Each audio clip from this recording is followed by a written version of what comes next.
ॐ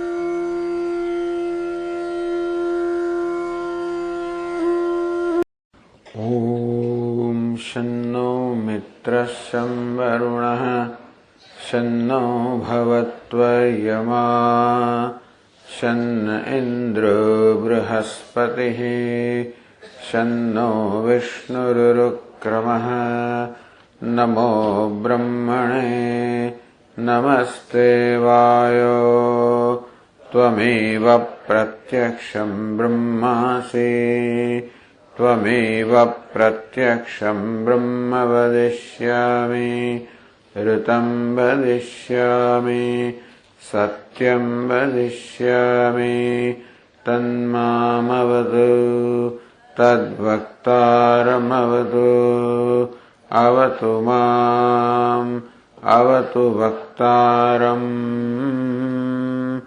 ॐ शान्ति शान्ति शान्तिः ॐ सहनाववतु सहनौ भुनक्तु सह वीर्यं करवावहै तेजस्विनावधीतमस्तु मा विद्विषावहै ॐ शान्ति शान्ति शान्तिः ॐ पूर्णमदः पूर्णमिदं पूर्णात् पूर्णमुदच्यते पूर्णस्य पूर्णमादाय पूर्णमेवावशिष्यते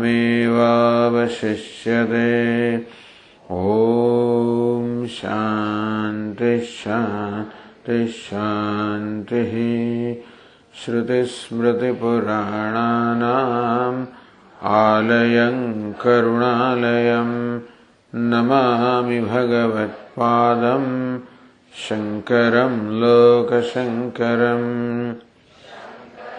शङ्कराचार्यं केशवं बादरायणं सूत्रभाष्यकृतौ वन्दे भगवन्तौ पुनः पुनः ईश्वरो गुरुरात्मेति मूर्तिभेदविभागिने व्योमवद्व्याप्तदेहाय दक्षिणामूर्तये नमः। पहला 2 श्लोकનો પાઠ કરીએ। वेदो नित्यमधीयतां तदुदितम्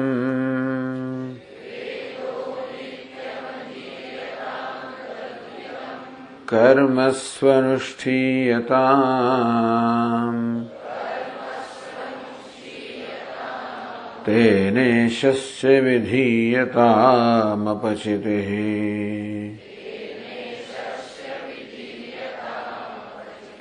काम्ये मतिस्त्यज्यताम्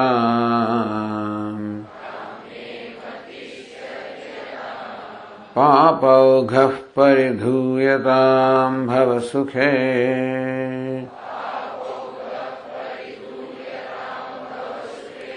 दोषोऽनुसन्धीयताम्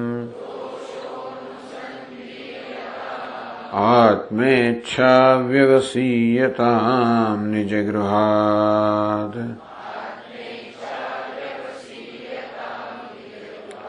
तूर्णं विनिर्गम्यताम्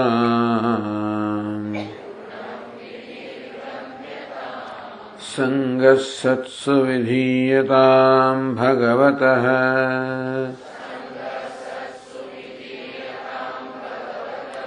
भक्तिर्दृढा धीयताम्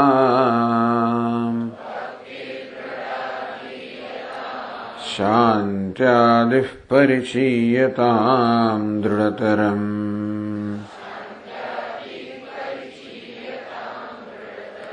કર્માશુ સંત્યજ્યતામ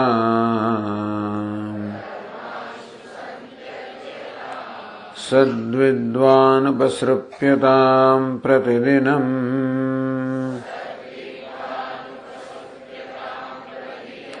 તત્પાદુકા સેવ્યતામ બ્રહ્મૈકાક્ષરમર્થ્યતામ શ્રુતિશિરઃ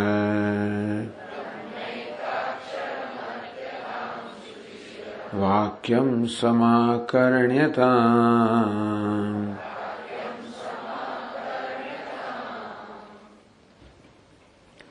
શ્રુતિશિરો વાક્યમ સમાકર્ણ્યતામ શ્રુતિશિર અર્થાત ઉપનિષદ વાક્ય એટલે કે મહાવાક્ય તત્વમસી સમાકર્ણ્યતામ સમ્યક આસમંતાત કર્ણ્યતામ સારી રીતે એનું શ્રવણ કરો.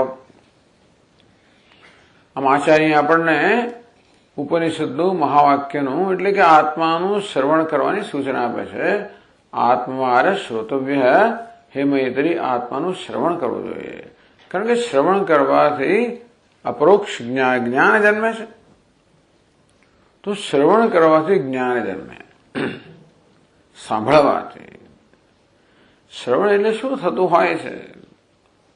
ગુરુજી શું, આચાર્ય શું કરે?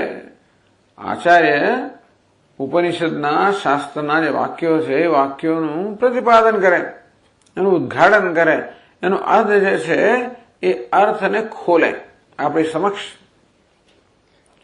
જેથી એ વાક્યો દ્વારા શું કહેવાય રહ્યું છે, એનું શું તાત્પર્ય છે, એ કહેવાની પાછળ શું પ્રયોજન છે, એનો શું અર્થ છે, એ દ્વારા કઈ દ્રષ્ટિ આપણે પ્રદાન કરવામાં આવી રહી છે એ આપણે જોઈ શકીએ. એ રીતે આ વાક્યોનું ખોલવું કે ઉદ્ધારણ કરવું એ આચાર્ય કરતા હોય છે. આમ ઉપનિષદ આપણે સ્વયં પણ વાંચી તો શકીએ, છતાં એવી સૂચના આપવામાં આવે છે કે આ જ્ઞાન તો ગુરુજી પાસેથી જ પ્રાપ્ત કરવું જોઈએ. ખાસ કરીને જયારે ગુરુ પ્રત્યે આપણને ભક્તિભાવ હોય, એમના પ્રત્યે શ્રદ્ધા હોય, તેના શ્રવણ અત્યંત ફળદાયી નીવડે છે.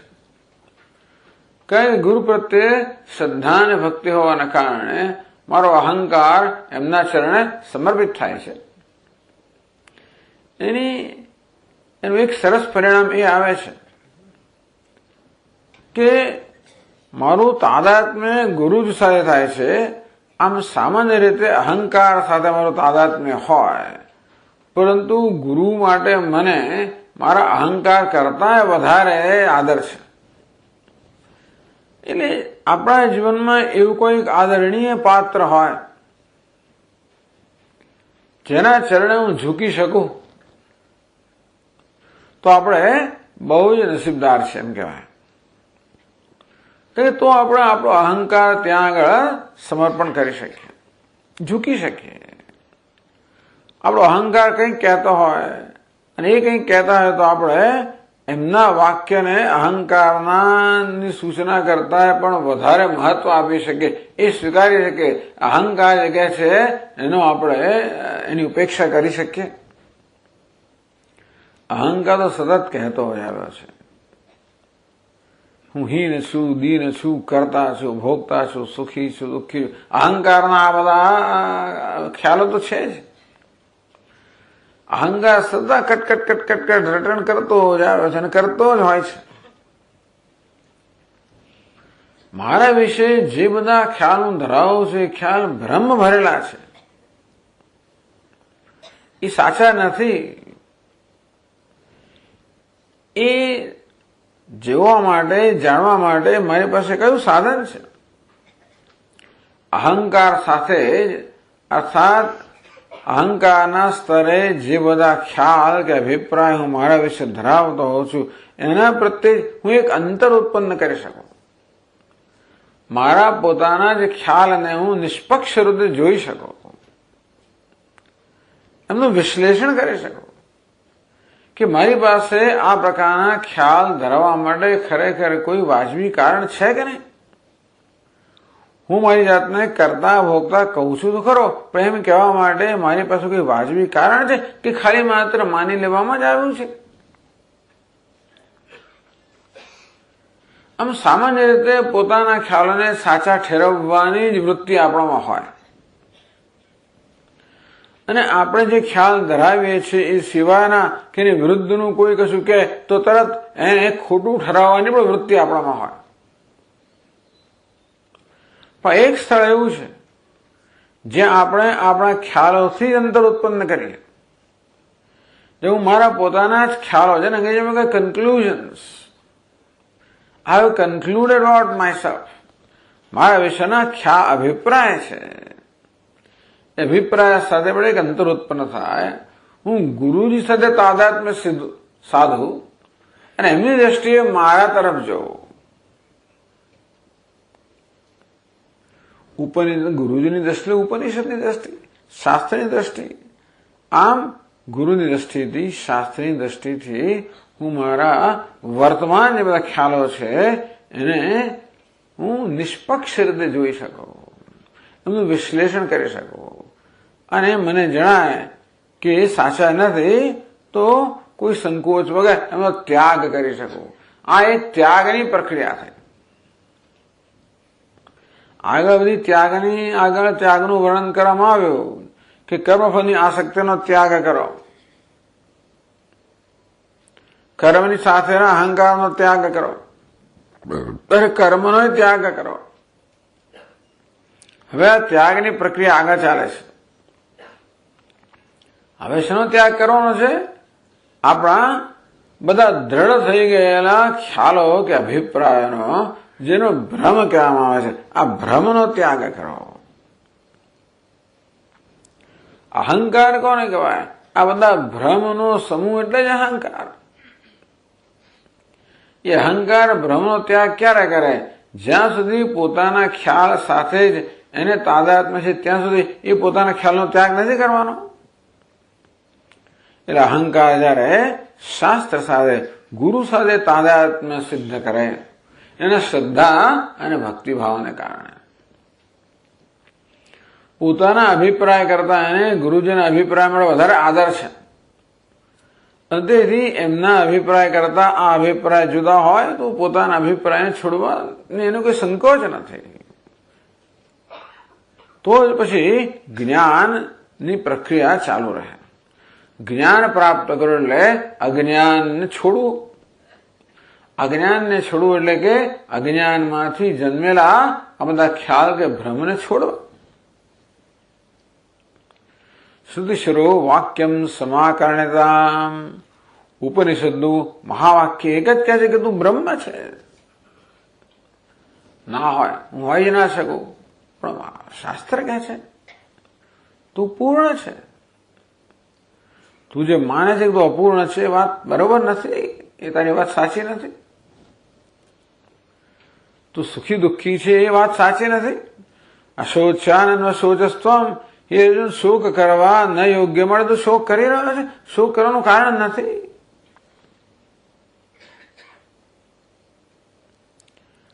કથમ સપુરુષ પાર્થ કમ ઘાતયતિ હંતિકમ. હે અર્જુન, તું એમ માને છે કે તું આ બધાનો ઘાતક બનીશ, આ બધાનો વધ તારા હાથે થશે, પણ એ તો તું તારી જાતને અર્જુન માને છે ત્યાં સુધી. વેદા વિનાશનમ નિત્યમ ય એનમ જમ વ્યયમ. આત્મ જયારે અવિનાશી છે, નિત્ય છે, એવું જયારે જ્ઞાન થાય ત્યાર પછી ક્યાં કર્તૃત્વ રહ્યું, ક્યાં ભોક્તૃત્વ રહ્યું, ક્યાં કર્તૃત્વ, કારયતૃત્વ, કરનાર, કરાવનાર ક્યાં રહે છે? શાસ્ત્ર આપણને અત્યંત નવી દ્રષ્ટિ પ્રદાન કરે છે. આપણા જ વિષયની, આપણા જ વિષય જાણવા માટે આપણે જ શાસ્ત્ર પાસે, ગુરુ પાસે જવું પડે. શ્રુતિશરો વાક્યમ સમાકર્ણતામ. આમ ઉપનિષદનું વાક્ય છે એનું સારી રીતે શ્રવણ કરો, સારી રીતે શ્રદ્ધાપૂર્વક શ્રવણ કરો. માત્ર શ્રવણ નહીં, પરંતુ શ્રદ્ધાપૂર્વક શ્રવણ કરો, ભક્તિપૂર્વક શ્રવણ કરો. જેમ બ્રહ્મ માટે ભક્તિ છે તેમ ગુરુ માટે પણ ભક્તિ છે. એવું હશે તો પછી જેમને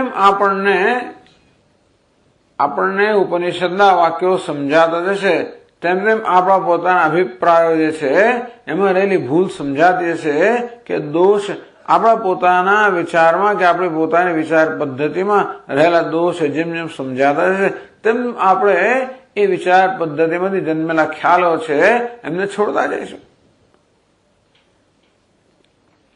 આપણા જ દોષ આપણે દેખાવા જોઈએ તો જ આપણે એમાંથી જન્મેલા ભ્રમને છોડી શકીએ.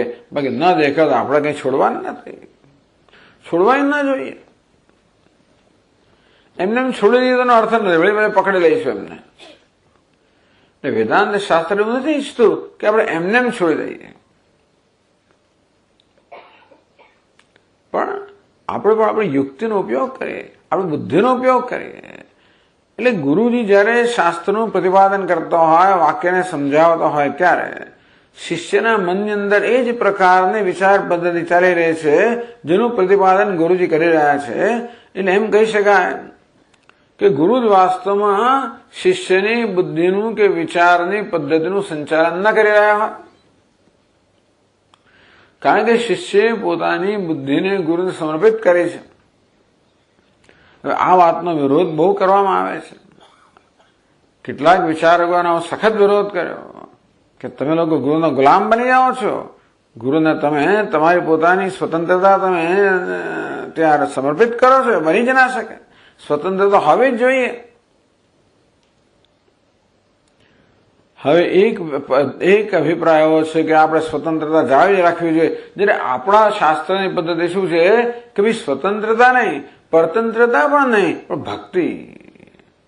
પેલા લોકો એમ માને છે કે સ્વતંત્રતા ન હોય તો પરતંત્રતા જ હોય, તો કે નહીં, સમર્પણમાં પણ સ્વતંત્રતા હોય એ પ્રકારની સ્વતંત્રતા જે ભક્તિભાવ છે. જે કોઈ લાચારીથી સમર્પણ થતું નથી, જ્યાં પ્રેમપૂર્વક સમર્પણ થાય છે, જ્યાં શ્રદ્ધાથી સમર્પણ થાય, જે મને ખાતરી છે શાસ્ત્ર છે ગુરુવાક્ય સત્ય બુદ્ધ્યાવધારણા કે શાસ્ત્રને ગુરુના વાક્યો સત્ય છે એ પ્રકારનો નિશ્ચય મારા મનમાં જન્મેલો છે. એને કારણે મારી બુદ્ધિ ત્યાં આગળ નમી પડેલી છે. એટલે હું કોઈ દાસની જેમ પરવશતાથી સમર્પિત નથી થયો, પરંતુ મારી બુદ્ધિ આદરથી ભક્તિભાવથી નમી પડેલી છે. એ જુદા પ્રકારનું સમર્પણ છે. પેલા લોકો માને છે એવી જાતની ગુલામી નથી. આ ગુરુ શિષ્યના સંબંધમાં કોઈ શિષ્યના પક્ષે ગુલામી નથી, કે ગુરુ કોઈ માલિક નથી, કે શાસક નથી. આમ શાસક કહેવાય ખરો, કારણ કે શાસના શાસ્ત્રમ એ શાસક કેવો છે, શિક્ષણ આપવાની દ્રષ્ટિએ શાસક છે, શિક્ષા કરવાની દ્રષ્ટિએ નહીં.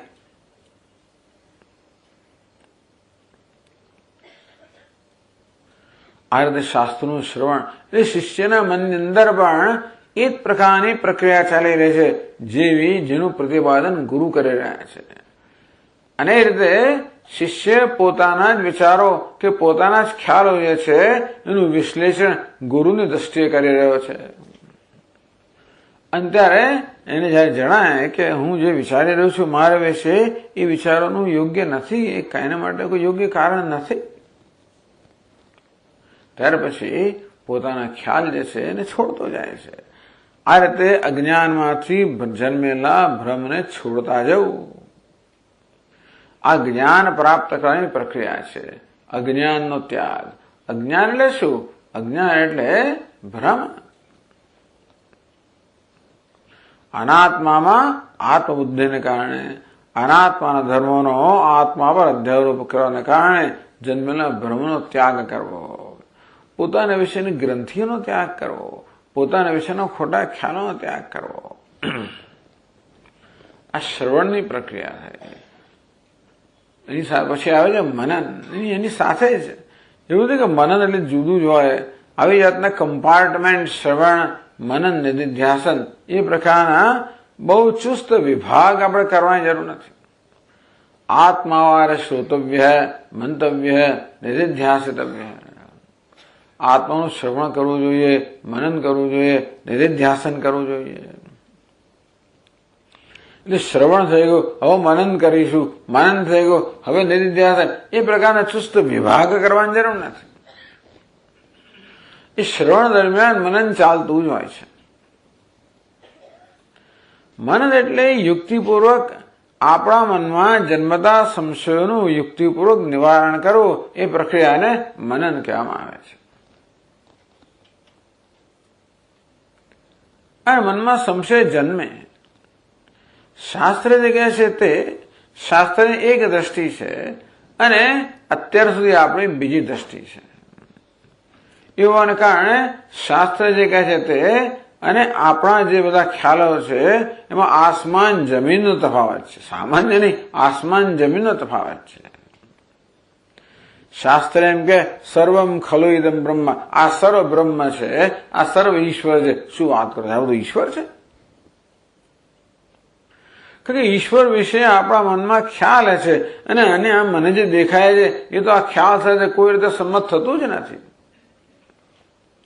વસ્તુ સ્થિતિ એવી છે ને કે જીવ, જગત અને ઈશ્વર આ ત્રણેય વિશે આપણા મનમાં ખ્યાલો રહેલા જ છે. કોઈના કયા વગર જ આ ત્રણેય વિશે આપણે અનેક બધા અભિપ્રાયો ધરાવીએ જ છીએ. જન્મ્યો ત્યારથી મારા વિશેના અજ્ઞાન લઈને જન્મ્યો છું, એને કારણે મારા વિશેના ભ્રમને લઈને જન્મ્યો છું. મારા વિશેની એક વિકૃત દ્રષ્ટિ હું ધરાવું જ છું અને મારા વિશેની એવી વિકૃત દ્રષ્ટિમાંથી જગત વિશેની દ્રષ્ટિ જન્મી છે. પણ જગત વિશે પણ હું ખોટા ખ્યાલ ધરાવું છું અને ઈશ્વર વિશે પણ ખોટા ખ્યાલ ધરાવું છું. આમ જીવ, જગત અને ઈશ્વર આ ત્રણ વસ્તુ હસ્તીઓનું બનેલું છે મારું જીવન. બીજું શું છે? મારું જીવન એટલે જીવ, જગત અને ઈશ્વર. એક કમનસીબ વસ્તુ કહો કે વાસ્તવિકતા કહો કે જીવ, જગત અને ઈશ્વર આ ત્રણ જે ખરેખર જેનું મારું જીવન આ ત્રણનું બનેલું છે, આ ત્રણેય વિશે મારામાં ભૂલ ભરેલા ખ્યાલો છે, ભ્રમ છે. હવે તમે જોજો, આપણું જીવન તો બધું આપણા ખ્યાલો પર જ રચાયેલું છે. જેવા આપણા ખ્યાલ તેવા આપણે. યો યશ શ્રદ્ધસ્યૈવ સહ, ભગવાન કે જેવી જેની શ્રદ્ધા છે તેવો જ માનવી છે. જેવા આપણા ખ્યાલ છે, અભિપ્રાય છે, એવા જ આપણે છીએ. એવા અભિપ્રાય લઈને જ જન્મ્યા છે. આપણા વિશેના અભિપ્રાય લઈને જન્મ્યા છે. ઉપનિષદ આપણે જે કહે છે એ આપણે જે અભિપ્રાય ધરાવે છે એના કરતા તદ્દન જુદું છે. મારો અભિપ્રાય બહુ સ્પષ્ટ છે કે તો એક દીનહીન અલ્પ વ્યક્તિ છું. ઉપનિષદ કે નહીં, તો નિત્ય મુક્ત, શુદ્ધ બુદ્ધ મુક્ત છે, બ્રહ્મ છે. હવે એને એ જે કહે છે તે અને હું મારા વિશે માનું એને કોઈ લાગતું વળગતું જ નથી. ટૂંકમાં આ આસમાન જમીનનો તફાવત એવું લાગે છે. આ જગત વિશે મારા જાત જાતના અભિપ્રાયો છે. દુનિયા કેવી છે, રાજકારણીઓ, બધા ચૂંટણી આવવાની છે એટલે રાજકારણીઓ બધી ચર્ચાઓ, વાતોચીતોના જ વિષય રહેવાના. એ કેવા છે, આતંકવાદીઓ કેવા છે, બીજા બધા લોકો બધા કોણ કેવા છે એનો અભિપ્રાય હોવાનો છે. પણ એક વસ્તુ સ્પષ્ટ છે કે એનો કોઈ ઈશ્વર તો નથી, એ તો નક્કી જ છે.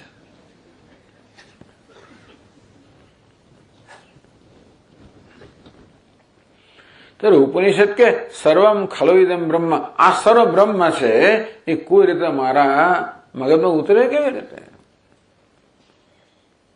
અને તું બ્રહ્મ છે.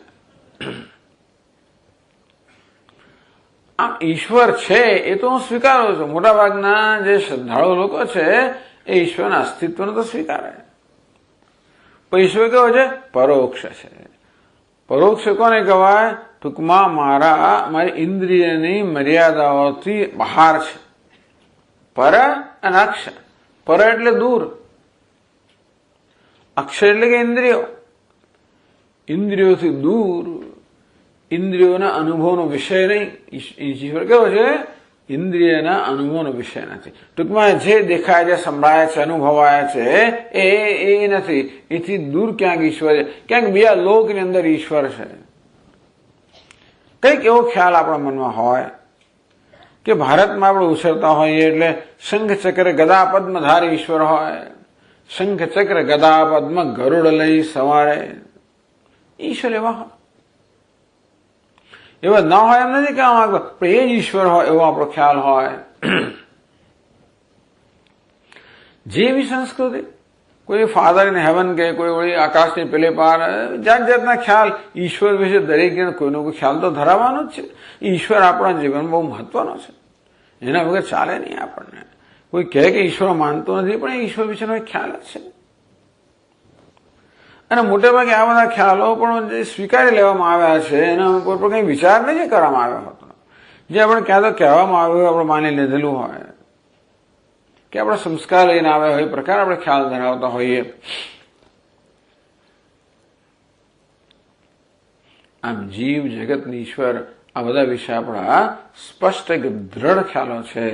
અને શાસ્ત્ર જે આપણને ઉપદેશ કરે છે એ શાસ્ત્રની દ્રષ્ટિ આપણી દ્રષ્ટિ કરતા તદ્દન જુદી છે.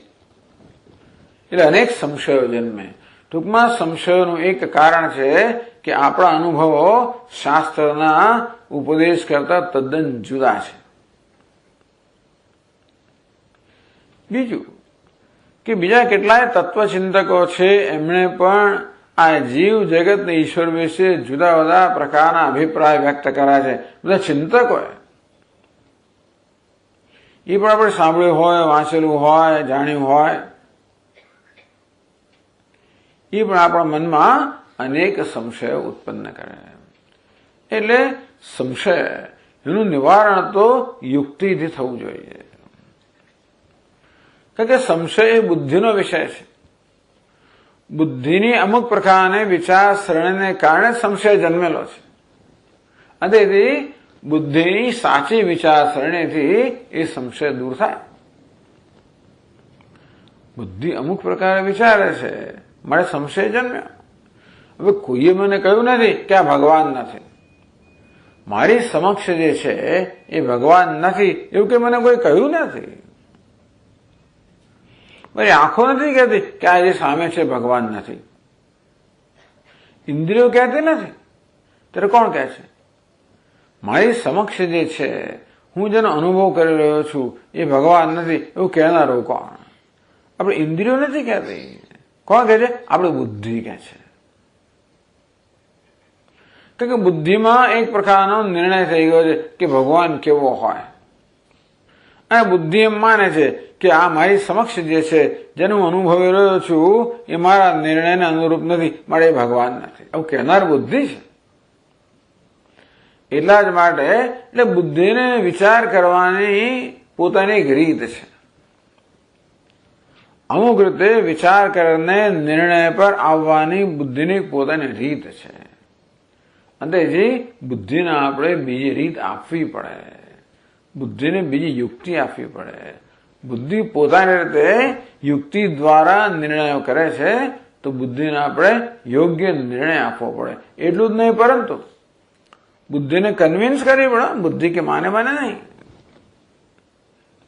એટલે કે પોતાની યુક્તિમાં રહેલા દોષનું પણ દર્શન બુદ્ધિને કરાવવું પડે. જો બુદ્ધિ તું જે વિચાર, તું જે નિર્ણય પર આવી છે ને, એ યુક્તિમાં આ દોષ રહેલા છે અને એટલા માટે તું જે વિચાર છે સાચું નથી, આ સાચું છે. આ બધું બુદ્ધિ જયારે જુએ ને ત્યારે કન્વિન્સ થાય કે હા વાત બરોબર છે, તો એનામાં નિશ્ચય જન્મે અને તો પછી એનામાં રહેલા સંશય દૂર થાય. આ મહત્વનું જરૂરી છે. બુદ્ધિમાં જન્મતા સંશયો દૂર કરવા અત્યંત આવશ્યક છે. કારણ કે જો મનમાં સંશયો હશે તો આપણું જ્ઞાન સ્થિર નહીં થાય. અમુક સંજોગોમાં બુદ્ધિ સમજશે ખરી, પણ વળી પેલો સંશય જન્મે એટલે વળી પાછી ગડબડ થઈ જાય. સંશય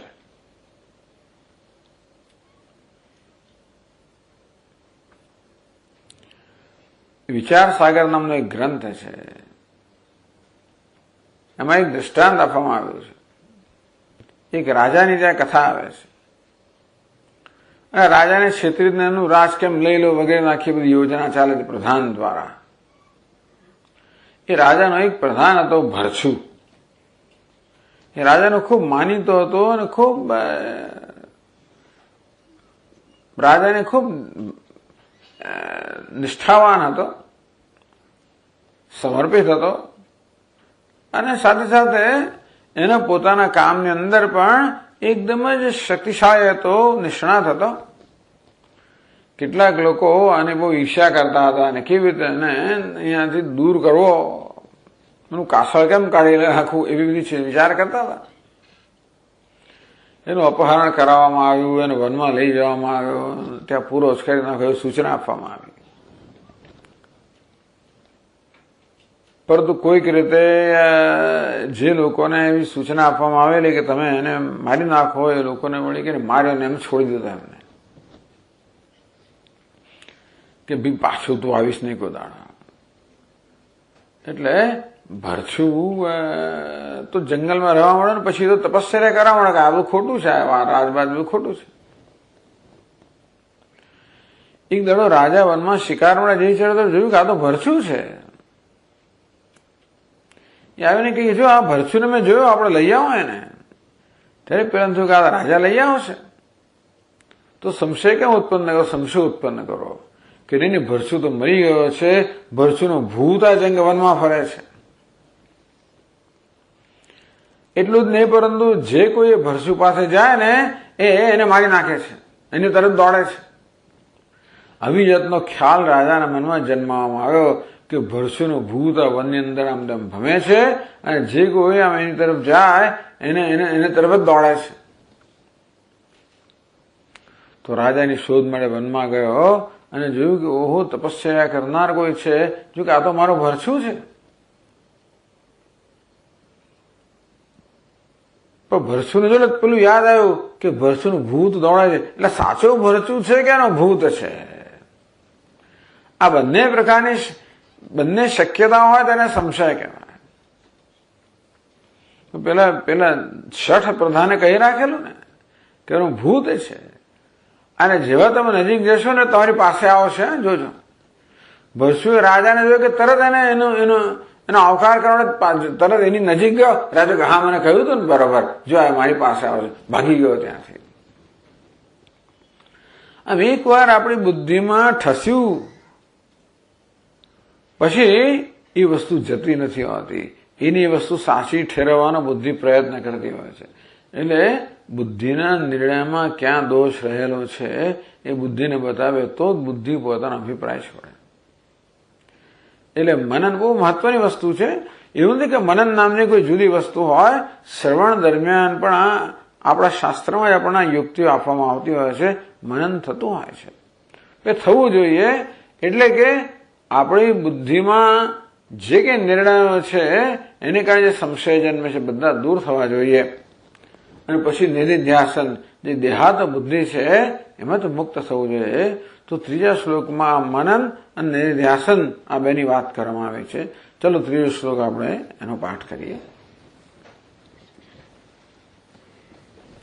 વાક્યાર્થશ્ચ વિચાર્યતામ શ્રુતિશિરઃ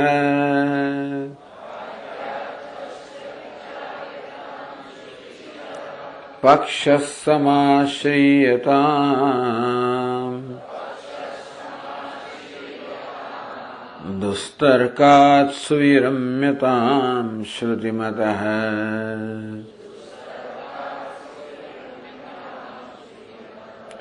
તર્કોનુસંધીયતામ બ્રહ્માસ્મીતિ વિભાવ્યતામહરઃ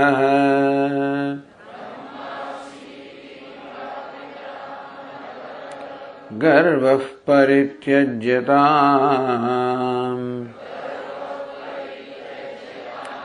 દેહેહં મતિરુજ્યતામ બુધજનૈઃ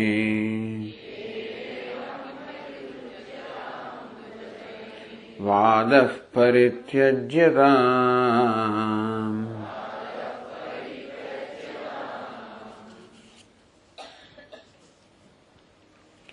વાક્યાર્થસ્ય વિચાર્યતામ. વાક્ય અર્થાત મહાવાક્ય, મહાવાક્યના અર્થનો વિચાર કરો, અર્થાત મનન કરો. મહાવાક્યના શ્રવણના પરિણામે જે કોઈ સંશયો જન્મ્યા હોય એ સંશયોનું યુક્તિપૂર્વક નિવારણ કરો. બરાબર.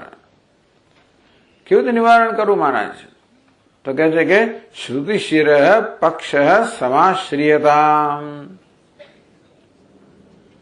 આપણી બુદ્ધિમાં જન્મતા સંશયોનું નિવારણ કરવા માટે શ્રુતિશિર પક્ષ, શ્રુતિશિર એટલે કે ઉપનિષદનો પક્ષ છે સમાશ્રિયતા, સમ્યક આશ્રિયતા, ઉપનિષદના પક્ષનો સારી રીતે આશ્રય લો.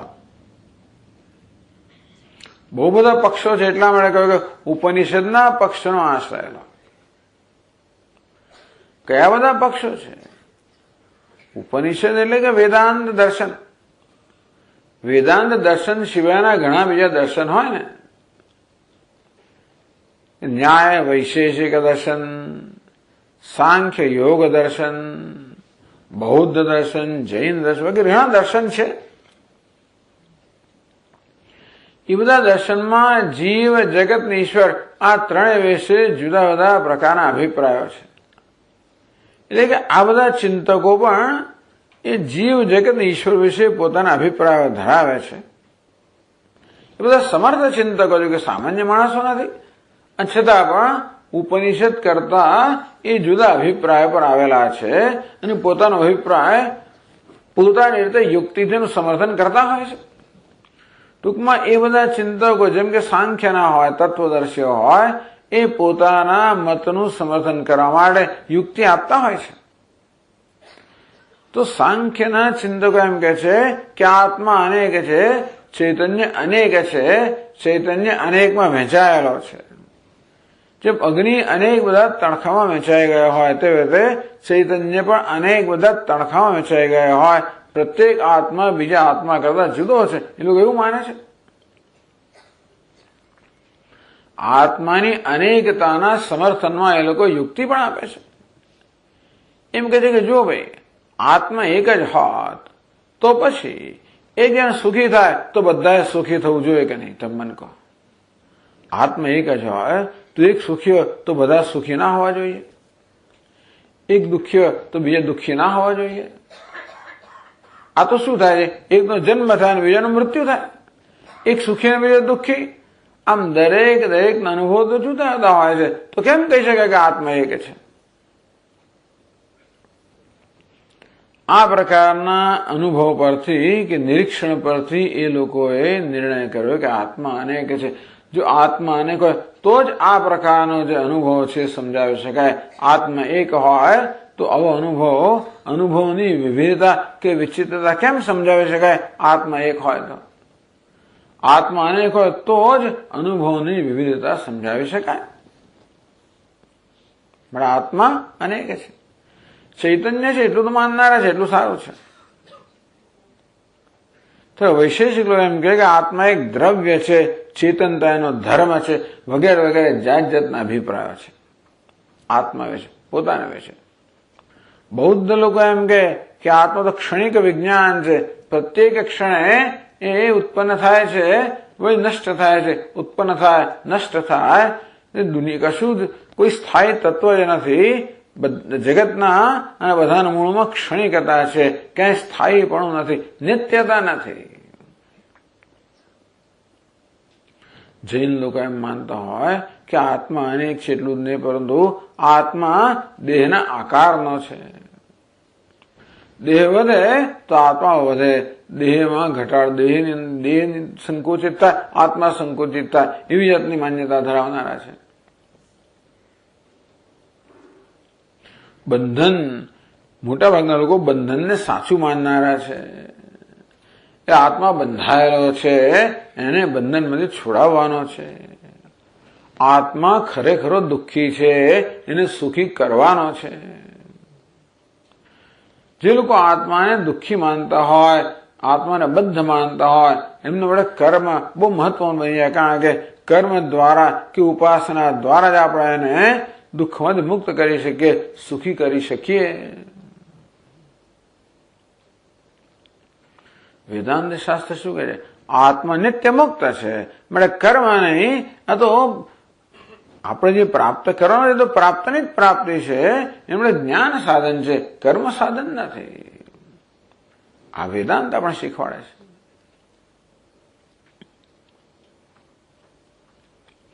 શ્રુતિશર પક્ષ સમાશ્રિયતા. શ્રુતિ વેદાંતનો પક્ષ કયો છે?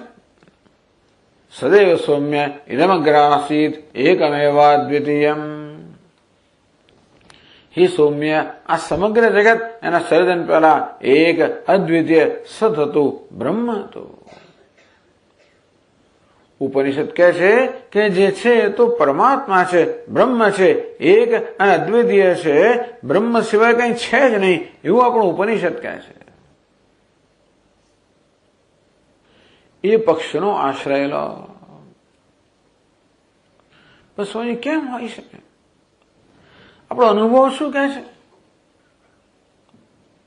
અનુભવ તો કહે છે કે બધી જગ્યાએ ભેદભાવ છે, અને આપ કહો છો કે ઐક્ય છે. કેમ હોઈ શકે? પણ ઈશ્વરના વિષયમાં આપણને ઉપનિષદ શું કહે છે? ઈશ્વર તો અભિન્ન નિમિત્ત ઉપાદાન કારણ છે. મત્તઃ પરતરમ નાન્યત કિંચિત અસ્તિ ધનંજય. હે ધનંજય, આ જગતમાં મારા સિવાય બીજું કઈ જ નથી. હું જગતનું સર્જન કરનાર છું, જગત રૂપે હું જ સર્જાયો છું. તત્સૃષ્ટવા તદેવાનુપ્રાવિશદ. એણે સર્જન કર્યું, એણે જ એમાં પ્રવેશ કર્યો. તત અભવત એ સત્યમ છે, અનૃતમ છે, અભવત એ જ બધું બની ગયો. ઉપનિષદ કહે છે કે આ જગતનું સર્જન કરનાર પણ ઈશ્વર છે, જગતના રૂપમાં પણ ઈશ્વર છે. જે છે તે ઈશ્વર જ છે. આ ઈશ્વર કેવી રીતે હોય શકે? ઈશ્વરે જગતનું સર્જન કર્યું, તો આવું કેમ સર્જન કર્યું? કોઈને ભૂખ્યા બનાવે, કોઈને તરસા બનાવે, કોઈને દુઃખી બનાવે. આ અન્યાય કેમ સર્જન કર્યો? આ બધો ભેદભાવ કેમ સર્જન કર્યો? આવી વિવિધતા વિષમતાનું સર્જન કેમ કર્યું? બધાને સારા કેમ ના બનાવ્યા? અધર્મ કેમ છે જીવનની અંદર? ધર્મ જ કેમ નથી? દુઃખ કેમ છે? સુખ જ કેમ નથી? અનેક બધા પ્રશ્નોની જડી બધી હોય છે. અને તો ભગવાન આવું કેમ સર્જન કર્યું? તો જૈન લોકો કે બૌદ્ધ લોકો સર્જન ભગવાને કર્યું જ નથી. સાંખ્ય કે ભગવાન આ જગતને ભગવાને સર્જન કર્યું તો કર્મથી સર્જાયેલું છે. જૈન લોકો એમ કે કર્મનું સર્જન છે. મીમાંસકો પણ કહે કે આ તો કર્મનું સર્જન છે. બૌદ્ધ લોકો કહે આ તો મનનું સર્જન છે, આ તો મનનો માત્ર અધ્યારોપ છે. સાંખ્ય લોકો એમ કે આ તો પ્રકૃતિનું સર્જન છે. અનેક પ્રકારના અભિપ્રાયો છે.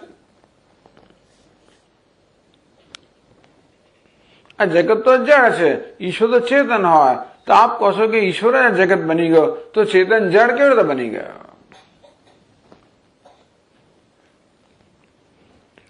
આમ આપણે ઉપનિષદનું શ્રવણ કર્યું હોય ગુરુજી પાસેથી અને બધું બરોબર સમજ્યા હોઈએ અને જેવા બહાર નીકળે હોલની કે જાત જાતના આવા બધા પ્રશ્નો કે તારા સ્વામીએ શું કહ્યું, અને અનેક પ્રકારના આવા પ્રશ્નો દ્વારા આપણા મનમાં સંશયો જન્માવામાં આવે. હવે આપણે સંશયનું નિરાકરણ ન કરીએ તો પછી આપણું જ્ઞાન સ્થિર ના થાય. શ્રુતિશર પક્ષ સમાશ્રિયતા. ઉપનિષદના પક્ષનો આશ્રય લો. બીજું પણ કહેનારા છે, બીજા પ્રશ્નો ઉભા કરનારા છે. ભગવાને સર્જન કર્યું. કેટલાક લોકો તો જગત ઈશ્વરને માનતા જ નથી. ભગવાને જગતનું સર્જન કર્યું. શું કરવા સર્જન કર્યું? કિમિહ કિંકાય સખલુ કિમુપાય ત્રિભુવનમ કિમાધારો ધાતા સૃજત કિમુપાદાનેતી છે. શા મળે ભગવાનને વળી શું ઈચ્છા? ભગવાનને સર્જન કરવાની પાછળ ઈચ્છા શું? અને શું કામ સર્જન કર્યું? એ એકલો હતો, બિચારો કંટાળી ગયો હતો, એટલા માટે એણે અનેકનું સર્જન કર્યું. એને ગમતું નતું માટે એટલે આપણા જોખે ને ભોગે ને જોખમે સર્જન કરે છે.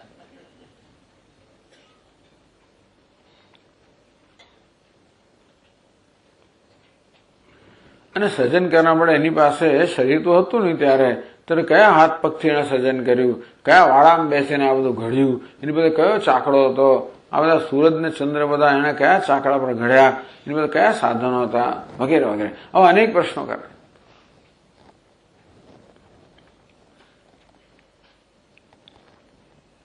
આપણે તો ગૂંચવાઈ જ જઈએ. ગૂંચવાઈ જ ગયા છો તમે. આટલા દિવસ સાંભળ્યા પછી પણ ગૂંચવાઈ ગયા છો કદાચ.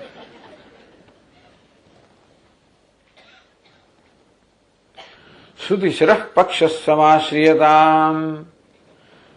આપણો ઉપનિષદના પક્ષનો સારી રીતે આશ્રય લેવો જોઈએ. એટલે કે દ્વૈતનો સ્વીકાર કરીને અદ્વૈત આપણે પુરવાર ન કરી શકીએ. આ જગતને જોઈને ઈશ્વર છે એવું પુરવાર ન કરી શકીએ. શ્રુતિશરઃ પક્ષ, ઉપનિષદ કહે છે એ પક્ષનો આશ્રય લઈને પછી બધું સમજાવવાનું. આ દ્વૈત સાચું છે માનીને પછી આપણે અદ્વૈતને પુરવાર કરવા જઈએ તો આપણે ગૂંચવાઈ જઈએ. પણ આપણે એને પૂછવાનું કે તું પુરવાર કર કે દ્વૈત છે.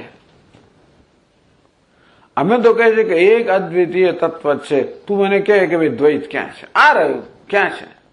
આમાં દેખાય છે, તને શું દેખાય છે? અનેકતા દેખાય છે, એ તો આ દેહ છે. તને જેનો અનુભવ થાય છે દેહનો અનુભવ થાય છે. આપણા ઇન્દ્રિયોને કે મનને ક્યારેય ચૈતન્યનો અનુભવ થઈ જ ના શકે. ચૈતન્યની એકતા જે છે આ દેહની અનેકતાને કારણે ચૈતન્યની અનેકતા પુરવાર થતી જ નથી.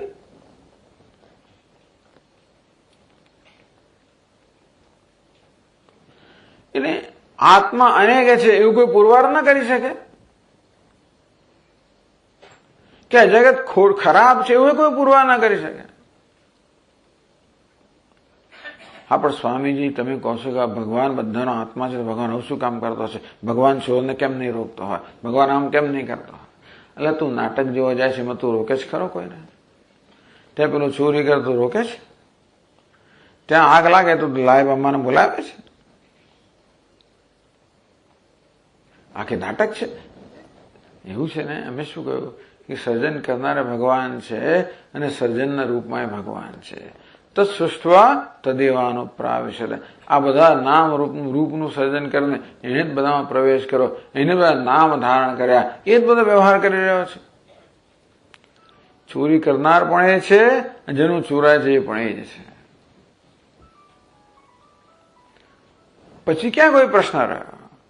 હા, કરનાર એક હોય ને જેના પર થઈ રહ્યો જુદો હોય તો અમે પ્રશ્ન કરી શકીએ કે આવું કેમ છે. હું મારું જ ચોરી જતો તો મને પ્રશ્ન કરી શકો? કેમ લઈ જાઓ સ્વામીજી? કોણ લઈ જાઓ છો? અલા મારું જ છે આ તો ભાઈ. મારા ખિસ્સામાંથી કાઢો ને બીજા ખિસ્સામાં મૂકો તો તમે પ્રશ્ન કરો.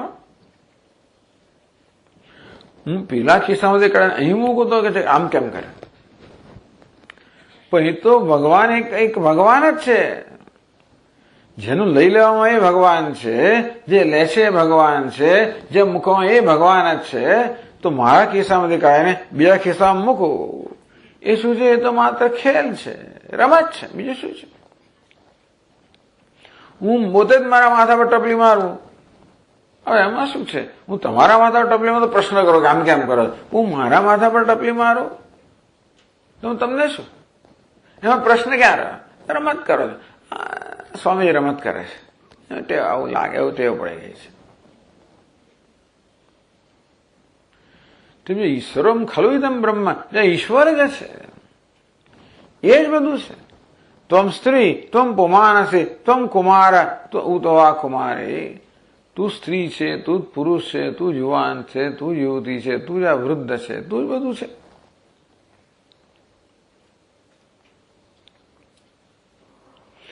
આ રીતે ઉપનિષદના પક્ષનો આશ્રય લઈને આપણે બધા પ્રશ્નોનો ઉત્તર આપી શકીએ.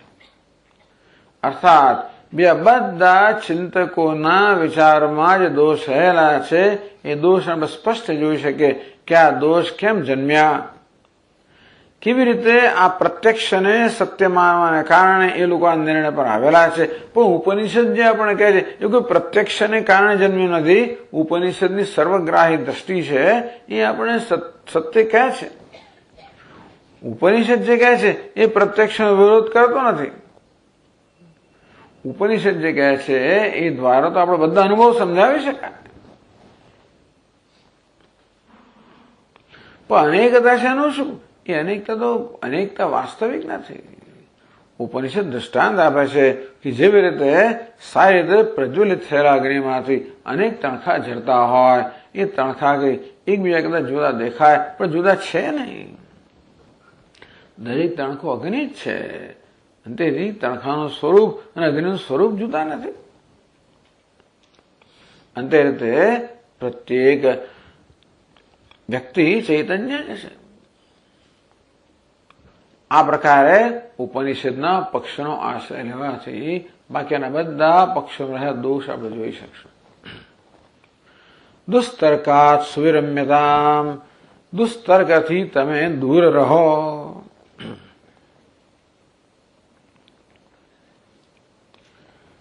આ ઉપનિષદનું આ તો અર્થઘટન થયું. જો પહેલા તો ઉપનિષદનો પક્ષ લઈને આપણે બીજા બધા પક્ષોનું ખંડન કર્યું. પણ હવે સ્વામીજી આપ તો કહો છો કે ઉપનિષદ અદ્વૈતનો આપણને બોધ આપે છે, પણ કેટલા આચાર્યો કહે છે કે ઉપનિષદ દ્વૈતનો બોધ આપે છે. એનું શું? તો ઉપનિષદ વિશે જ જુદા અભિપ્રાય છે, તો શું કરવાનું? આપ કહો છો તત્વમસી મહાવાક્ય છે જે જીવ અને ઈશ્વરના ઐક્યનો બોધ આપે છે. પણ મહાવાક્યનો જુદો અર્થ કરે છે બીજા આચાર્યો. તસ્ય ત્વમસી, તસ્મિન ત્વમસી, તત્વમસી.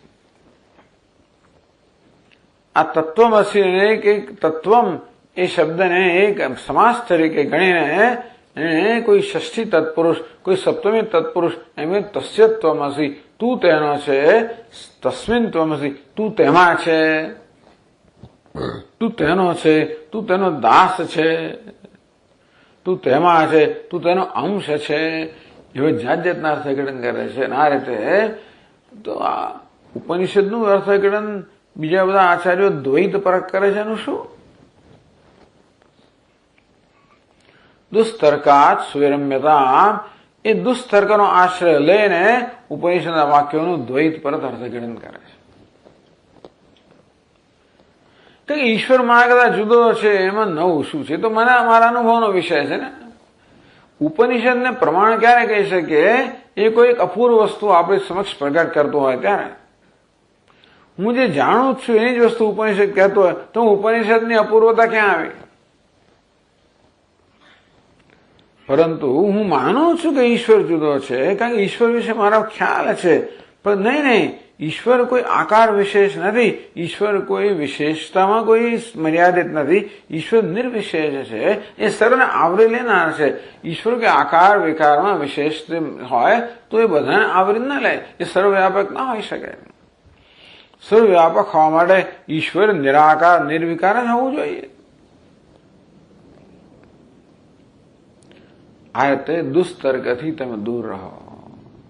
અંતો ઉપનિષદના તર્કથી જોઈ શકશો કે આ બધા વાક્યોનો અર્થઘટન અદ્વૈત પરક થાય એ જ યોગ્ય છે, એ જ કન્સિસ્ટન્ટ છે.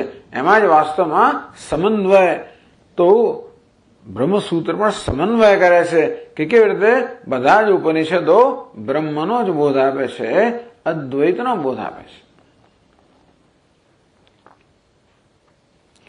દુસ્તર્કાત સુરમ્યતા શ્રુતિમત તર્કોનુસંધીયતા, શ્રુતિને સંમત જે તર્ક છે એનું અનુસંધાન કરો. જેનું આપણે હમણાં અનુસંધાન કર્યું કે કેવી રીતે અદ્વિતીયતા એ જ ખરેખર તો જીવનનું સત્ય હોઈ શકે. હવે તો આપણને એ સમજવામાં એટલી મુશ્કેલી નથી. હવે તો ભૌતિક શાસ્ત્ર, ફિઝિક્સ, એ વિજ્ઞાને આપણે બતાવ્યું કે કેવી રીતે આ મેટરમાં રહેલી અનેકતા વાસ્તવમાં એનર્જી કે ઉર્જામાં રહેલી એકતાની જ અભિવ્યક્તિ છે. એટલે અનેકતા એકતામાંથી જ ઉત્પન્ન થાય છે, એકતામાં મળી જાય છે. E=mc². ને એનર્જી અને માસ આ બંને કેવું ઇન્ટરચેન્જેબલ છે. આ બધું આપણને વૈજ્ઞાનિકોએ બતાવ્યું. ત્યાં સુધી બતાવ્યું આઇન્સ્ટાઈન અને બીજા વૈજ્ઞાનિકો કે આ દુનિયા જે જગત જે છે એ તો રિલેટિવ છે, એટલે કે આ તો સાપેક્ષ છે. આ જગત જે છે જે 3 ડિમેન્શનલ છે, તો કે આપણને આ દેશ અને કાળની અંદર જેનો અનુભવ કરીએ છીએ એ જગત સાપેક્ષ છે. એ દેશ અને કાળ કરતા પણ કોઈ ઊંચી સત્યતા ધરાવતી કોઈ સત્તા છે એનું વાસ્તવમાં આ તો પ્રક્ષેપ છે, અધ્યારોપ છે. આઇન્સ્ટાઈન કે જેવી રીતે આપણું શરીર જે છે એમાં ઊંચાઈ, લંબાઈ અને પહોળાઈ આ 3 ડાયમેન્શન છે. પણ એનો પડછાયો કોઈ દિવાલ પર પડે તો એને તો માત્ર લંબાઈ અને પહોળાઈ જ હોય, એમાં ઊંડાઈ તો હોય નહીં.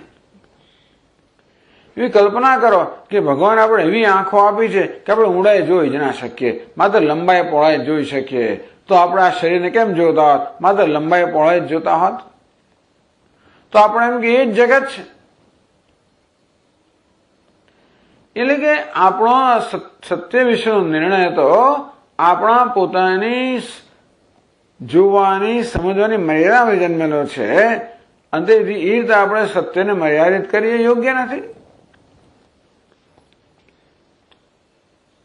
4th dimensional reality, આ 3 ડાયમેન્શન છે, લંબાઈ, પહોળાઈ, ઊંચાઈ, એ તો 4th dimension, 4 ડાયમેન્શન ધરાવનારી જે સત્તા છે એનો પ્રક્ષેપ છે.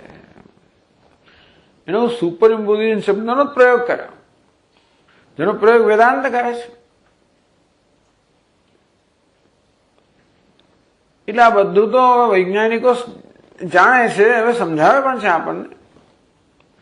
એટલે આ જે અનુભવાઈ રહેલું છે જગત રિલેટિવ છે, સાપેક્ષ છે, જેવું દેખાય છે તેવું નથી, એ જેટલું વેદાંત કહે છે. વેદાંત બીજું કઈ નથી કહેતો. તમે જુઓ છો એ નથી એવું નથી કહેતો વેદાંત, પણ એટલું જ નથી એથી વધારે છે. આપણે જે જોઈએ છે ને એ માત્ર ત્યાં જ નથી અટકી જતું, એનાથી કંઈક વધારે છે, ઘણું આગળ છે. અને આપણે જોઈએ છીએ એટલું સ્વીકારને કારણે આપણે જે એની ઊંચાઈ છે ને તે વંચિત રહી જઈએ છીએ ને.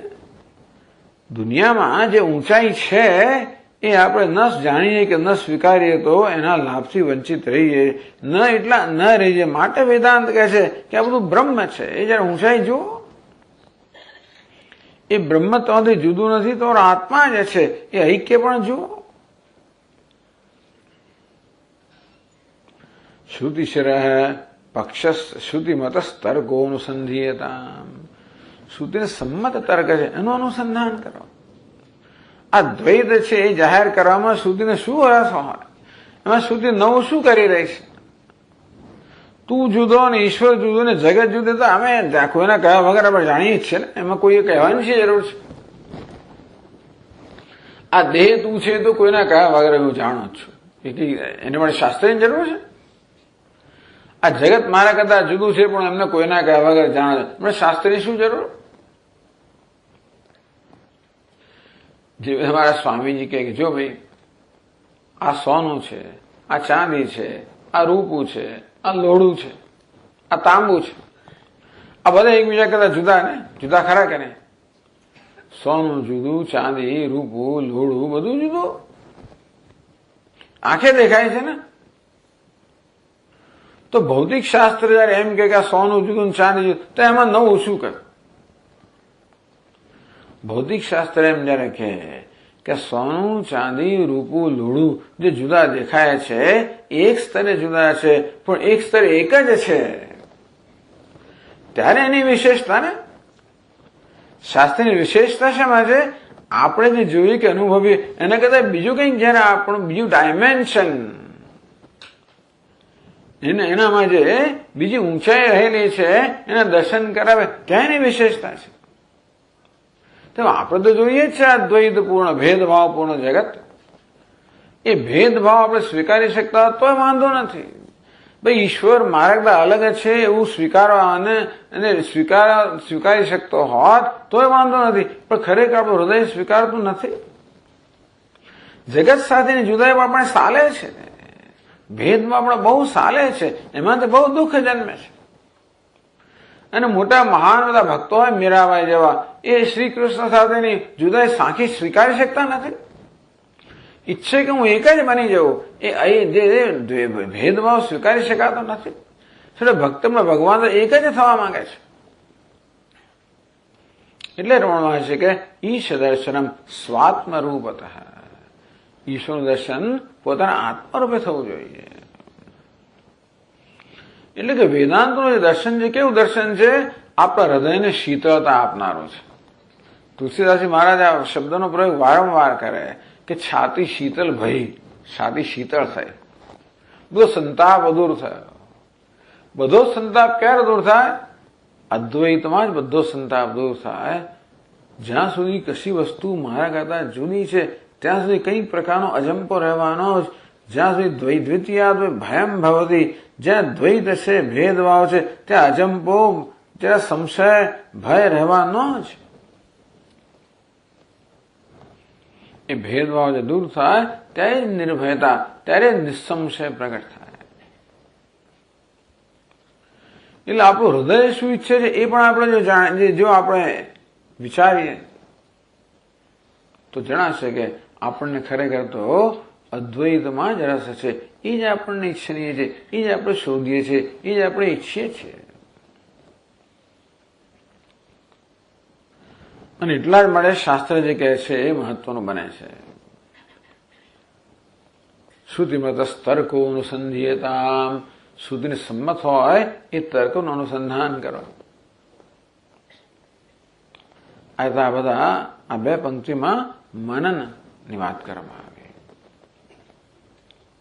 પછી કહે છે બ્રહ્માસ્મીતિ વિભાવ્યતા અહરહ ગર્વ પરિત્યજ્યતા. બ્રહ્મ અસ્મિ, બ્રહ્મ અહમ અસ્મિ ઇતિ વિભાવ્યતા. બ્રહ્મ અહમ અસ્મિ, બ્રહ્મ હું છું, ઇતિ વિભાવ્યતા, એ પ્રકારની ભાવના કરો, દ્રઢ ભાવના કરો. હું બ્રહ્મ છું, હવે એને તમે દ્રઢ બનાવો. હવે આપણા જ્ઞાનમાં એક અવરોધ રહી ગયો છે. આવરણ કે જ્ઞાન એ શ્રવણથી દૂર થાય, સંશય એ મનનથી દૂર થાય. અને ત્રીજો અવરોધ છે દેહાદ બુદ્ધિ, દેહની અંદર અહમ બુદ્ધિ. અને ત્રીજો અવરોધ કહેવામાં આવ્યો છે. અનાદિકાળથી દેહને અહમ કહેવાની આપણી ટેવ છે, જેને સ્વભાવ કહેવામાં આવે. અંગ્રેજીમાં કહેવાય habitual error. It has become a habit. સ્વભાવ થઈ ગયો છે. દેહને આત્મા માનો એ સ્વભાવ જ થઈ ગયો છે.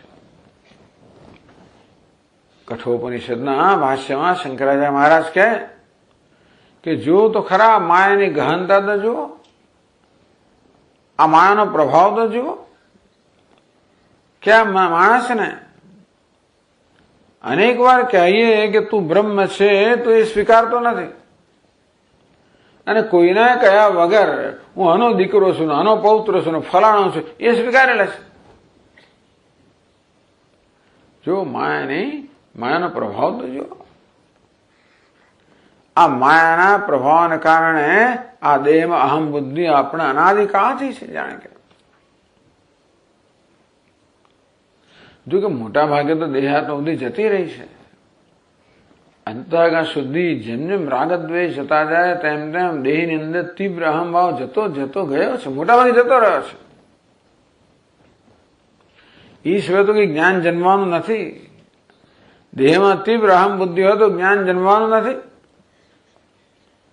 જેને જ્ઞાન જન્મ્યું છે, આ કક્ષા આવ્યો છે ને, બહુ હવે સૂક્ષ્મ રૂપમાં અહમ બુદ્ધિ રહી ગઈ છે દેહની અંદર. પણ ધારો કે હોય, આમ તો જેનું અંતઃકરણ શુદ્ધ છે એને તો માત્ર ઉપદેશથી જ બધું કામ પૂરું થઈ જાય. પણ જેનું અંતઃકરણ પૂરેપૂરું શુદ્ધ ના હોય, એને કદાચ જ્ઞાન જન્મે તો આ સંશય અને વિપરીત બુદ્ધિ જેવા અવરોધ રહી ગયા હોય તો એને વ્યવસ્થિત રીતે દૂર કરવા જોઈએ. તો મનનથી એટલે યોગ્ય યુક્તિથી આ સંશયો દૂર કરવા જોઈએ. નિધિધ્યાસન એટલે હું બ્રહ્મ છું, અહમ બ્રહ્માસ્મિ, એ પ્રકારની વૃત્તિ આપણા મનમાં જાળવી રાખવી. સંકલ્પ પ્રભાવાન કામાન ત્યક્ત્વા સર્વાન અશેષતા ભગવાન કહે આત્મસંસમ મનઃ કૃત્વા ન કિંચિત અપી ચિંતયેત. પોતાના મનને આત્મામાં સ્થિર કરીને પછી બીજું કઈ વિચારવું ના જોઈએ. આ મનને આત્મામાં સ્થિર કરવું જોઈએ અને હું બ્રહ્મ છું એ પ્રકારના સંસ્કાર દ્રઢ કરવા જોઈએ. પ્રશ્ન શું રહ્યો છે? અસાવધાની. નિધિધ્યાસન એટલે સાવધાની. આપણામાં બધું ડાપણ હોય, પણ સાવધાની ના હોય ને તો ડાપણ તાકડે કામ નથી લાગતો. જરૂર પડે ને ત્યારે ડાપણ કામ ના લાગે, ત્યારે ભૂલી જવાય. એટલે આપણે સવારમાં બધો નિશ્ચય કર્યો હોય કે આજે ગુસ્સે થવાનું નથી,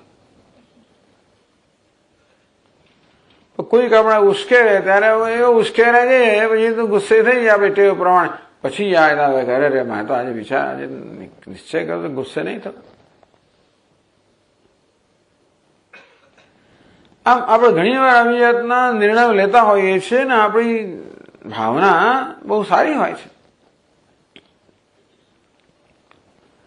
પરંતુ આપણે જે કરવા માંગીએ છીએ ત્યારે કરી શકીએ. જ્યારે એ કરવાનો સમય આવે ત્યારે આપણે સાવધાન હોઈએ.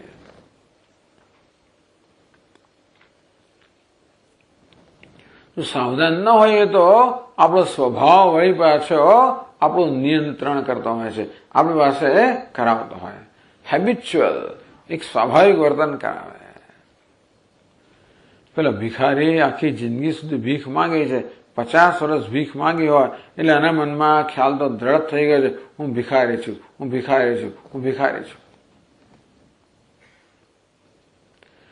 પછી કોઈની સલાહ માનીને દર મહિને લોટરીની એક ટિકિટ લેતો હતો. વળી એનું નસીબ જાગ્યું અને એકદમ એની લોટરી લાગી ગઈ અને રાતોરાત લખપતિ બની ગયો.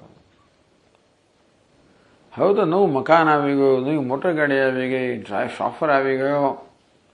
હવે બેંકના મેનેજરને ઘરે આંટા મારતા થઈ ગયા, ધનવાન બની ગયો. એ નવી જે આ ધન સંપત્તિ આવ્યું પ્રદર્શન ચારે બાજુ કરતો થયો. જયારે જાય બહાર ત્યારે આમ ચાવી ખખડાવતો જાય, લોકોને ખબર પડે કે જો મારી પાસે હોન્ડા સિટી છે.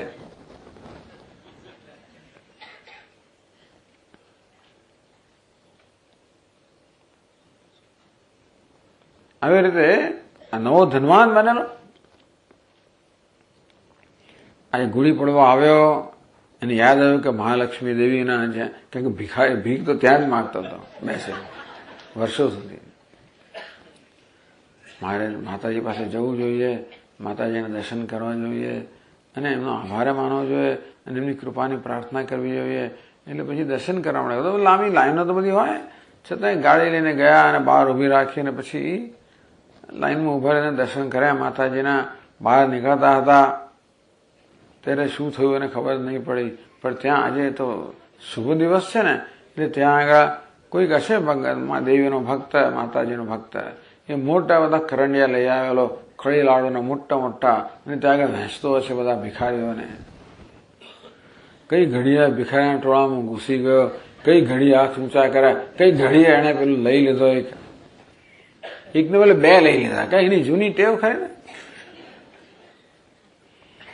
અને પછી આરામથી એ કળી લાડુ ખાતો ખાતો પોતાની ગાડી તરફ આવતો હતો અને પોતાના ડ્રાઈવરને જોયો અને ડ્રાઈવરની આંખોમાં કે વિચિત્ર પ્રકારની દ્રષ્ટિ જોઈ. ત્યારે એને ખ્યાલ આવે કે પોતે શું કરી બેઠો છે. આમ સાવધાન ના રહીએ તો વળી પોતાની પેલી ટેવ હું ભિખારી છું.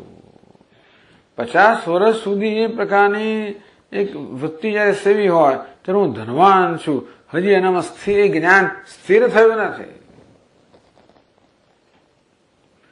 તો એ જ્ઞાનમાં નિષ્ઠા પ્રાપ્ત કરવા માટે સાવધાનીની જરૂર છે. કઈ સાવધાની? હું ધનવાન છું, હું ધનવાન છું, હું ધનવાન છું, હું ધનવાન છું. આ હું ધનવાન છું એ વૃત્તિને દ્રઢ કરવી જોઈએ. તો જ પછી હું ભિખારી છું એ વૃત્તિ ક્ષીણ થતા થતા ધીમે ધીમે બિન અસરકારક બની જાય. તેવી રીતે આ દેહાદ બુદ્ધિ બિન અસરકારક બની જાય. ત્યાં સુધી હું બ્રહ્મ છું એ વૃત્તિને દ્રઢ કરવી જોઈએ. બ્રહ્માસ્મિ વિભાવ્યતા, હું બ્રહ્મ છું એટલે કે ટૂંકમાં આ પ્રકારનું ધ્યાન કરવું જોઈએ અને આ વૃત્તિમાં પોતાના મનને દ્રઢ કરવું જોઈએ ત્યાં સુધી કે આ વૃત્તિ આપણો સ્વભાવ બની જાય, આપણા સ્વભાવમાં પરિવર્તન આવી જાય. અહરહ ગર્વ પરિત્યજ્યતામ, અહહ દરરોજ જે ગર્વ પરિત્યજ્યતામ, ગર્વનો પરિત્યાગ કરો, ગર્વને છોડી દો. આ ગર્વ છે ને એ પણ દેહાદ બુદ્ધિનું જ પ્રદર્શન છે. ગર્વ એટલે ઘમંડ કે અભિમાન, હું કંઈક છું એ પ્રકારનો અભિમાનને ગર્વ કહેવાય. ધનનો ગર્વ હોય, વિદ્યાનો ગર્વ હોય, ત્યાગનો ગર્વ હોય, તપસ્યાનો ગર્વ હોય, જાત જાતના ગર્વ હોય છે કે માણસને. સિદ્ધ છું એનો ગર્વ હોય, ઘણા બધા ગર્વ હોય છે. આ ગર્વ બતાવે છે કે હજી માણસને અંદરથી જેવી તૃપ્તિ મળી નથી. ગર્વ દ્વારા પોતાની મોટાનું પ્રદર્શન કરવાની જરૂર પડે છે. એટલે જો જ્યારે મને એવું જણાય કે મારી મોટાઈનું પ્રદર્શન કરી રહ્યો છું ત્યારે ગર્વ પરિત્યજ્યતા, એ ગર્વનો સારી રીતે ત્યાગ કરો. એ ગર્વ, એ અભિમાન, પોતાના વિશે મોટાઈની ભાવના, પોતાના વિશે મોટાનો વહેમ, એ પણ ઉપાધિમાં અહમ ભાવમાંથી જ જન્મે છે. કારણ કે જે વિદ્વત્તા આદાય હોય એ પણ બુદ્ધિનો ધર્મ છે. જે કંઈ આપણે સિદ્ધિઓ પ્રાપ્ત કરી હોય એ બધી ઉપાધિના જ ધર્મ છે. તેથી ઉપાધિમાં અહમ ભાવને કારણે એ પ્રકારનો ગર્વ કે ઘમંડ કે અભિમાન જન્મતું હોય છે. માટે જયારે આપણે આપણા મનની વૃત્તિઓનું સતત નિરીક્ષણ કરવું જોઈએ. એટલે આ ત્યાં સુધી રાહ સ્વામી હવે તો અમે કરીશું તે વખતે જયારે જ્ઞાન મળશે ને ત્યારે એવી જરૂર નથી કે ત્યારે સુધી રાહ જોવી. આપણે સતત ગર્વનો પરિત્યાગ કરવા માટે તો તૈયાર રહેવું જ જોઈએ. આપણા મનમાં જયારે ગર્વ જન્મે, ઘમંડ જન્મે, આત્મશ્લાઘા જન્મે એટલે ભગવાન આ 20 મૂલ્યમાં પહેલું કહે છે અમાનિત્વમ અને અનહંકાર. માનિત્વનો અભાવ, અહંકારનો અભાવ, ભગવાન પણ આપણને એ મૂલ્યો કહે છે. અહીં કહે છે અહરહ ગર્વ પરિત્યજ્યતા, રોજ એટલે કે સતત આ ગર્વનો સારી રીતે ત્યાગ કરો. દેહે અહમ મતિ ઉજ્યતામ, ઉજ્જતા હોય બધું ત્યાગ કરો. શાનો? દેહે અહમમતિ, દેહમાં જે અહમમતિ છે, દેહમાં અહમ બુદ્ધિ છે, દેહાત બુદ્ધિ છે, એનો ત્યાગ કરો. કેમ ત્યાગ કરો? દેહ સાથે અંતર ઉત્પન્ન કરીને. આ દેહની અંદર સ્થૂળ દેહ અને સૂક્ષ્મ દેહ બંનેનો સમાવેશ કરી લેવાનો. સ્થૂળ અને સૂક્ષ્મ દેહમાં જે અહમ બુદ્ધિ છે એનો ત્યાગ કરો. બ્રહ્મમાં અહમ બુદ્ધિ સ્થાપિત કરો અને દેહમાં અહમ બુદ્ધિનો ત્યાગ કરો. ટૂંકમાં દેહ સાથે અંતર ઉત્પન્ન કરો. જેમ શંકરાચાર્ય મહારાજ કે મનોબુદ્ધિ અહંકાર ચિત્તાનિ નાહમ ન ચ શ્રોત્ર જિહ્વે ન ચ ઘ્રાણનેત્રે ન ચ વ્યોમ ભૂમિર ન તેજો ન વાયુ ચિદાનંદ રૂપ શિવોહમ શિવોહમ. આમ હું પંચમહાભૂત નથી, જ્ઞાનેન્દ્રિયો નથી, કર્મેન્દ્રિયો નથી, અંતઃકરણની વૃત્તિઓ નથી. આમ દરેક સાથે અંતર ઉત્પન્ન કરવું. ગઈકાલે કહ્યું જ્ઞાનનું અંતર ઉત્પન્ન કરવું. કોઈ ફિઝિકલ એટલે કઈ ભૌતિક અંતર નથી મારે ને મારા મન વચ્ચે. જે મન છે ત્યાં હું છું જ. જેવી રીતે પેલો અભિનેતા ભિખારીનો વેશ પહેરતો હોય તો ભિખારીના અભિનેતા વચ્ચે કોઈ ભૌતિક અંતર નથી. કારણ કે ભિખારીનો હાથ જ અભિનેતાનો હાથ છે. જે કંઠથી ભિખારી ગાય છે અભિનેતાનો જ કંઠ છે.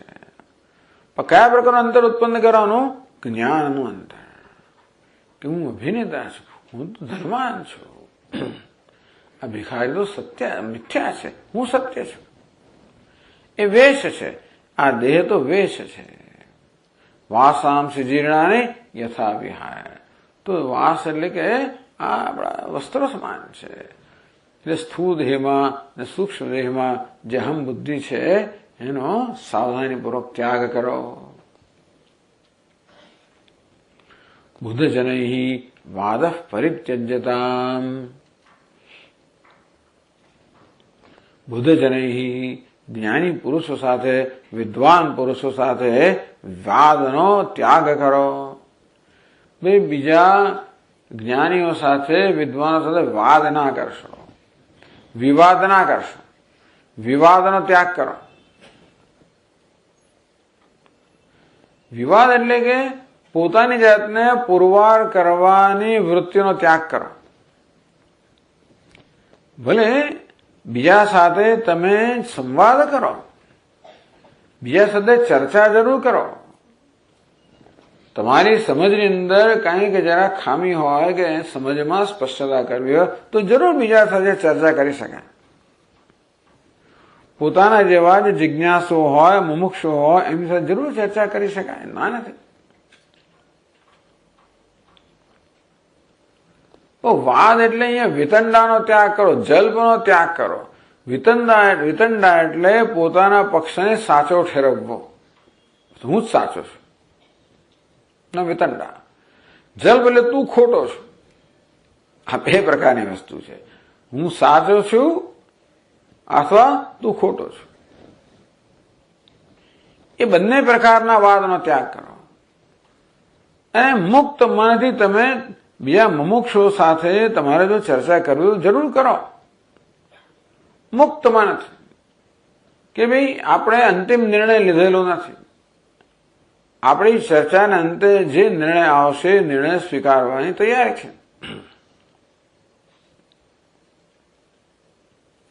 એને શાસ્ત્રમાં વાદ કહ્યો છે. વાદ, વિતંડા અને જલ્પ. તો એ વિતંડા છોડી દો, જલ્પ પણ છોડી દો, વાદ બીજા સાથે કરો, કલહ ના કરો. બુદ્ધજનૈ વાદ પરિત્યજ્યતામ. બીજા સાથે વિવાદ કરવાની આ એક વૃત્તિનો ત્યાગ કરો. તમારા જ્ઞાનનું પ્રદર્શન કરવાનું છોડી દો. તમારી જાતને પુરવાર કરવાની કોઈ જરૂર નથી. બીજા સાથે આપણા જ્ઞાનનું પ્રદર્શન કરવાની બીજા સમક્ષ જરૂર નથી. અથવા દુનિયામાં જઈને બીજાનું ખંડન કરવાની જરૂર નથી. જ્યાં સુધી તમે સાધક અવસ્થામાં છો ત્યાં સુધી બીજાનું બીજો ખોટો છે એ બધું પુરવાર કરવાની જરૂર નથી. મારો પક્ષ સાચો છે, બીજાનો ખોટો છે, આ રીતે પુરવાર કરવાની જરૂર નથી. એ બધું બીજા માટે છોડો.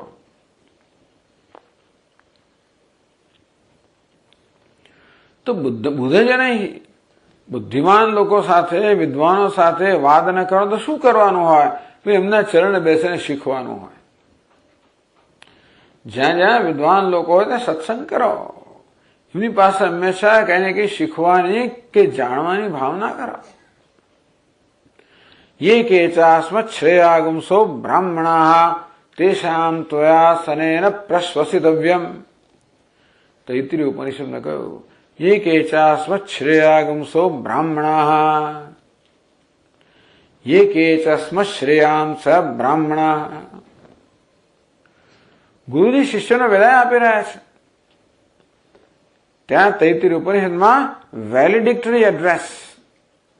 વેલિડિક્ટરી એડ્રેસ એટલે ગુરુજી શિષ્યોને એમનો જે વિદાય સમારંભ હોય કે પછી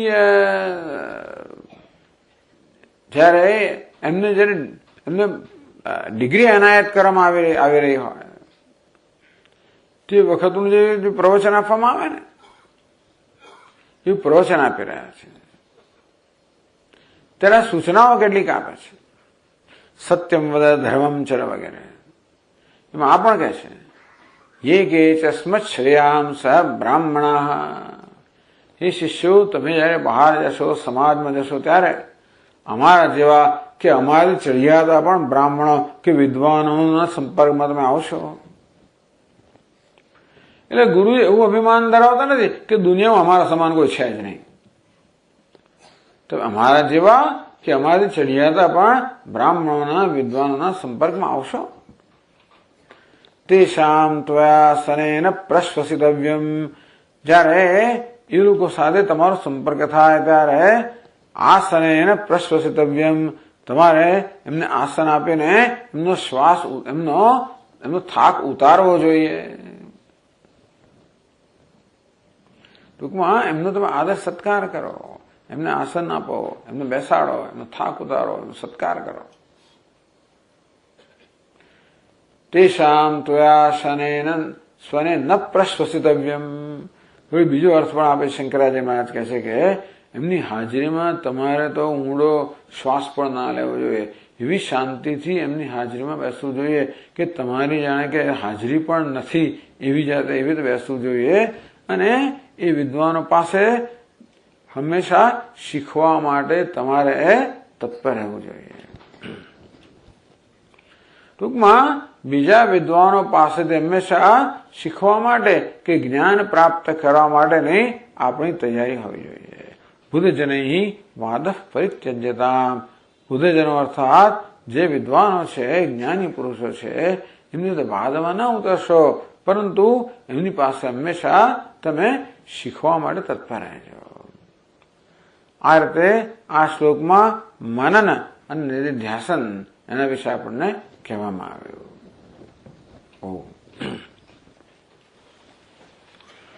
ઓમ પૂર્ણમદઃ પૂર્ણમિદં પૂર્ણાત પૂર્ણમુદચ્યતે પૂર્ણસ્ય પૂર્ણમાદાય પૂર્ણમેવાવશિષ્યતે. ઓમ શાંતિ શાંતિ શાંતિ.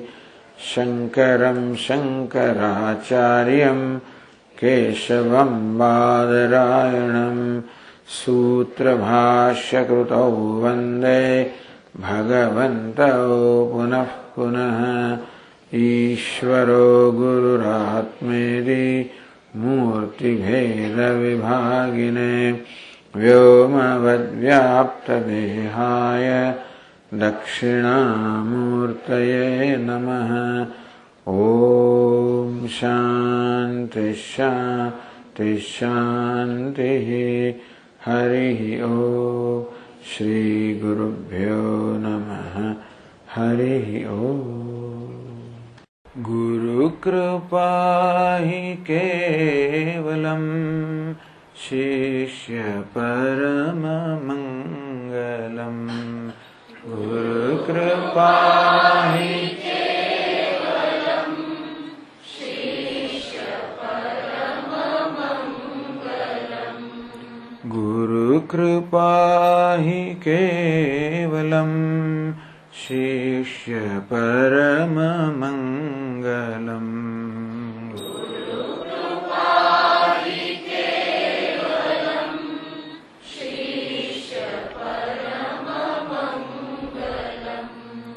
देहबलं गेहबलं वित्तबलं चित्तबलं.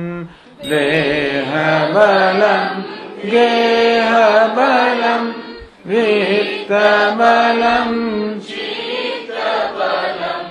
देहबलं गेहबलं वित्तबलं चित्तबलं. देहबलं गेहबलं वित्तबलं चित्तबलं. तद्विना तु सर्वबलं. तद्विना तु सर्वबलं. तद्विना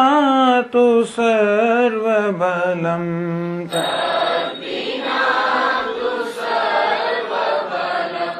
वेद्यसारनिष्फलं. वेद्यसारनिष्फलं.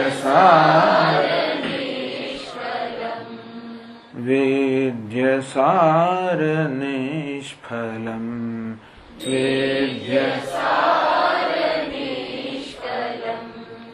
गुरुकृपा हि केवलम् शिष्य परममङ्गलम् गुरुकृपा हि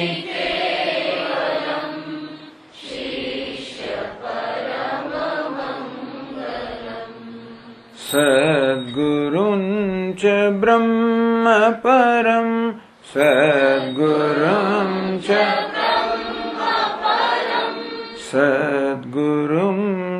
ब्रह्म परं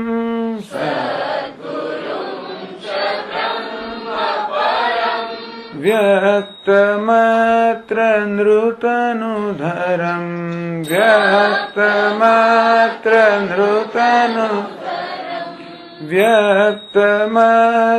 नृतनुधरं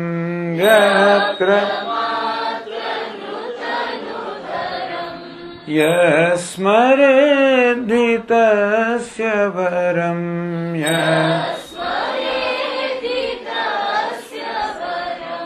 यस्मरेद्धि तस्य वरं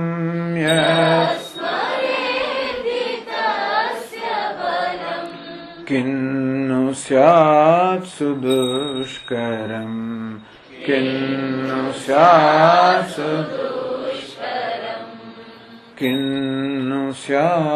सुदुष्करं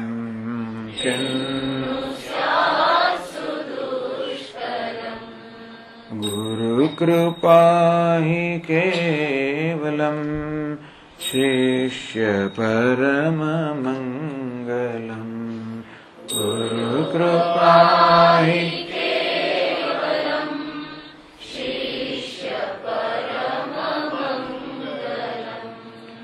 एकमुखोऽपि सहि विधिः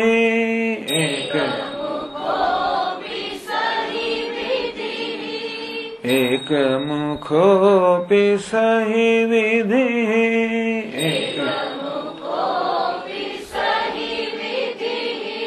नो चतुष्करोऽपि हरिः नो चतुष्करोऽपि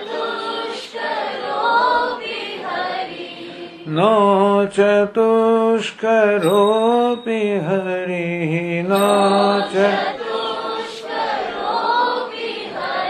विना त्रिनेत्रमत्र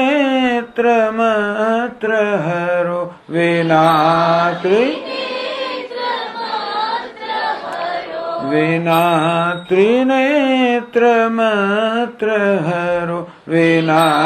त्रिनेत्र रङ्गनर्तकोऽप्यलम्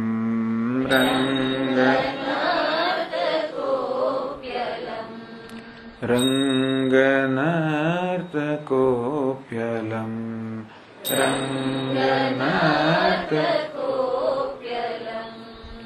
गुरुकृपा हि केवलम् शिष्य परममङ्गलम् गुरुकृपा हि